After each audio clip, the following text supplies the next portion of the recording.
तो आज हम पढ़ने वाले हैं समावेशी शिक्षा, जिसे इंक्लूसिव एजुकेशन बोला जाता है। इंक्लूसिव एजुकेशन क्या होती है और इसमें बच्चा किस प्रकार से सीखता है, किस प्रकार से समझता है, इस बारे में डिस्कस करेंगे। तो अभी तक हमारी जितनी भी क्लासेज हो चुकी हैं, मोस्ट इंपॉर्टेंट टॉपिकों पे हो चुकी हैं, उन सभी को जाके आप एक बार वॉच कीजिए, जो कि आपके सीटेट के पेपर फर्स्ट और पेपर सेकंड, यानी जो कि आपकी सीडीपी पेपर फर्स्ट में आती है और पेपर सेकंड, दोनों में ही जो सीडीपी और पेडागोजी की जो क्लासेज हैं, पेडागोजी की जो क्वेश्चन आंसर आने वाले हैं, उन सभी के लिए बेनिफिशियल रहने वाली है। तो आज के हमारा जो चैप्टर है उसका नाम है समावेशी शिक्षा। जो समावेशी शिक्षा होती है वो क्या होती है और एक बालक का समावेशी शिक्षा के अंतर्गत किस प्रकार से विकास होता है, वो सब डिस्कस करने वाले हैं। तो समावेशी शिक्षा का सबसे पहले हम देखते हैं अर्थ। जो समावेशी शिक्षा होती है उसका अर्थ क्या होता है। समावेशी शिक्षा को इंक्लूसिव एजुकेशन बोला जाता है। इंक्लूसिव एजुकेशन का मतलब होता है, इसे अंग्रेजी में इंक्लूसिव एजुकेशन कहा जाता है, जिसका अर्थ होता है सामान्य तथा विशिष्ट बालक बिना किसी भेदभाव के एक ही विद्यालय में शिक्षा ग्रहण करे। इसे सबसे ज़्यादा आसान शब्दों में समझा जा सकता है कि समावेशी शिक्षा में उन बालकों को शिक्षा दी जाती है जो किसी भी प्रकार से विशिष्ट हों या सामान्य बालक हों,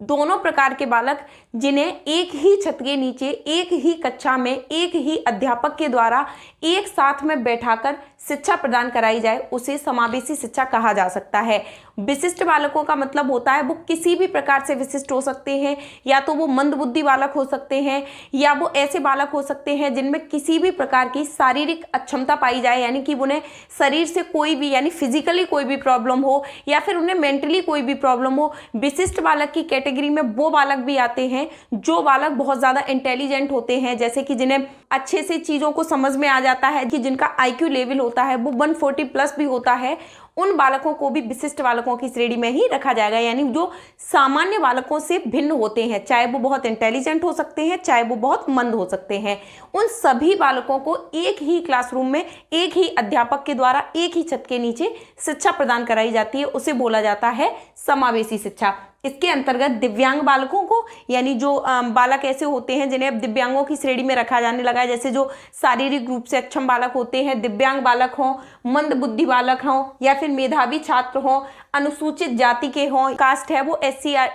ST OBC, यानी किसी भी टाइप के हों, जनरल हों, कोई भी बालक हो, सभी को एक साथ, अनुसूचित जनजाति हैं, इन सभी को एक साथ बैठाकर एक ही स्थान पर शिक्षा दिलाने की व्यवस्था करने की योजना का निर्माण किया गया है, जिसे समावेशी शिक्षा के नाम से जाना जाता है। यानी इसे, जैसे कि हमने अभी समझा था कि सभी बालकों को इकट्ठा करके एक साथ में शिक्षा प्रदान कराई जाए, तो उसे बोला जाता है समावेशी शिक्षा।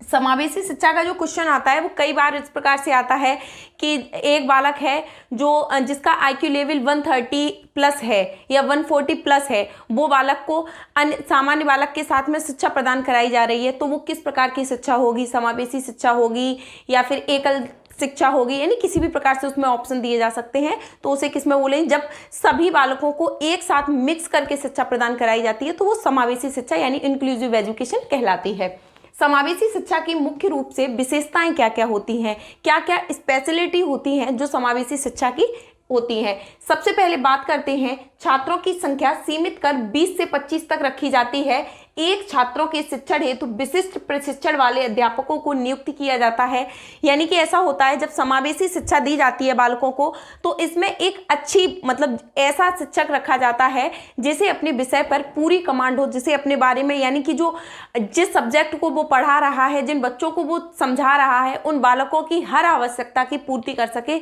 यानी बालक किसी भी प्रकार के कोई भी क्वेश्चन करे, या बालक ऐसा है जो मंदबुद्धि बालक है, उसे भी शिक्षा उन्हीं बालकों के साथ में प्रदान कराई जा रही है, तो वो इस चीज को ध्यान में रखकर शिक्षा प्रदान करा पाए कि बालक में किस प्रकार के डिफरेंसेस पाए जा रहे हैं। उन सभी को ध्यान में रखते हुए, उनकी विभिन्नताओं को ध्यान में रखते हुए सभी को एक साथ लेके वर्क करवाए क्लास में, कि जो ना बहुत ज्यादा टफ लेवल का हो, ना बहुत ज्यादा इजी लेवल का हो, यानी जिससे जो विशिष्ट बालक हैं, जो बहुत इंटेलिजेंट बालक हैं, उन्हें कार्य करने में कोई प्रॉब्लम हो, ना ऐसे बालकों के लिए कोई भी दिक्कत आए जो बहुत मंदबुद्धि बालक हैं। तो इन सभी चीज़ों को ध्यान में रखते हुए एक अध्यापक का चयन करना, कक्षा में लगभग 20 से 25 छात्रों की व्यवस्था करना, उसके बाद है समावेशी कक्षा में दिव्यांगों की सुविधाओं का पूरा ध्यान रखा जाता है। यानी जो समावेशी शिक्षा जब बालकों को प्रदान कराई जाती है उसमें जो दिव्यांग बालक होते हैं उन्हें किसी प्रकार की कोई भी प्रॉब्लम ना हो, हीनता की भावना महसूस ना हो, इन सभी चीज़ों को बहुत अच्छे से ध्यान में रखा जाता है। समावेशी शिक्षा में एक ही छत के नीचे एक ही कक्षा में एक साथ बैठाकर छात्रों को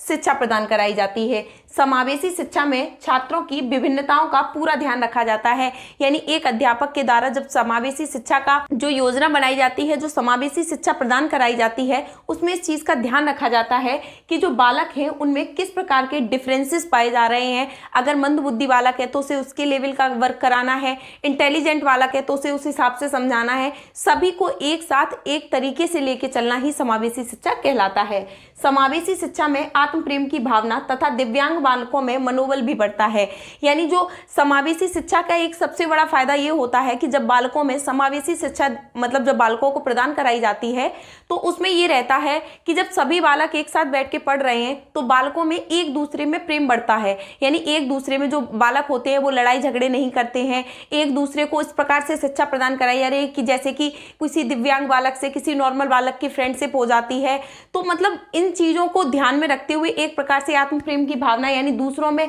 सहयोगात्मक भावना का विकास होता है, आत्म प्रेम की भावना का विकास होता है। दिव्यांग बालक होते हैं उनके मनोबल में वृद्धि होती है कि हम सामान्य बालकों के साथ पढ़ रहे हैं, मतलब हमें किसी भी प्रकार से ऐसे कोई भी गुण नहीं है, ऐसे कोई भी डिफरेंसेस नहीं है जिनके लिए हम खुद को बहुत हीन महसूस करें। उसके बाद है एक दूसरे में सहयोगात्मकता की भावना का विकास होता है। इसमें छात्रों की मानसिक, बौद्धिक, शारीरिक के आधार पर भेदभाव नहीं किया जाता। यानी बालकों को एक साथ बिठाकर एक साथ शिक्षा प्रदान कराई जाती है, उनमें किसी भी प्रकार का कोई भी भेदभाव नहीं किया जाता है और ये सभी को एक समान मानकर ही एक स्थान पर शिक्षा प्रदान करने का कार्य करते हैं। यानी कि इसमें इस प्रकार से शिक्षा प्रदान कराई जाती है कि किसी भी बालक में हीन भावना का विकास ना हो, सहयोगात्मकता की भावना बढ़े, आत्म प्रेम की भावना बढ़े, बच्चों का मनोबल ना घटे, बौद्धिक विकास है, शारीरिक विकास को लेकर बालक में इस प्रकार से ना हो कि एक बालक को बहुत ज़्यादा हीन हो जाए, एक बालक खुद को बहुत हाई लेवल का समझने लगे तो वो दूसरों को नीचा दिखाने की कोशिश करने लगे।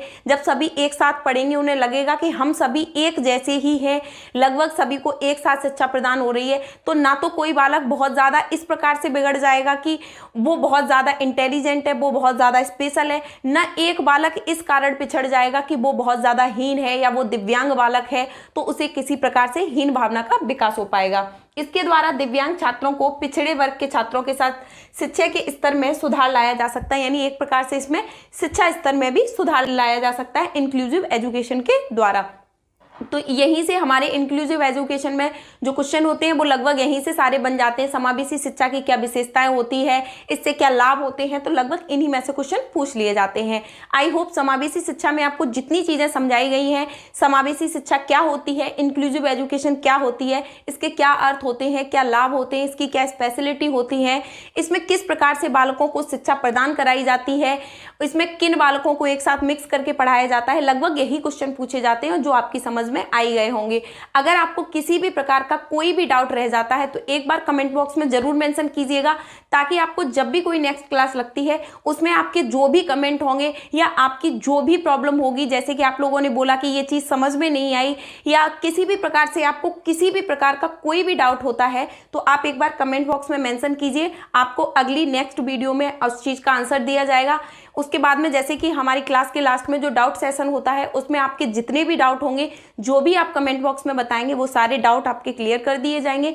आई होप कि ये क्लास आपको बहुत अच्छे से पसंद आई होगी, आपके एग्जाम के लिए बेनिफिशियल रहेगी। तो समावेशी शिक्षा की आज की हमारी इस क्लास में फिलहाल इतना ही। Thank you.